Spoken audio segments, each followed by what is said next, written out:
First time homebuyer tip number 7. Guys, make sure you're working with a lender that actually does their job. Let me tell you something that a lender should do that a lot of them don't, that affects you negatively. They don't go over numbers with you. Red flag, red flag. So if a lender says, oh yeah, I gave the pre-approval to your realtor, go shopping. No.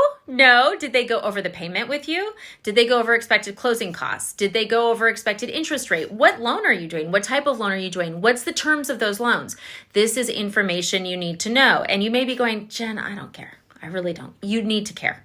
This is the biggest financial decision you're going to make. And the reason you need to care is because the decisions you make now will impact you. You could end up house poor, which is a really big deal. Just because a lender says you can qualify does not mean that you can actually make the payment. I can't stress that enough. We're not looking at your childcare costs with most loans. We're not looking at the way you spend money, so you really want to be cautious of this.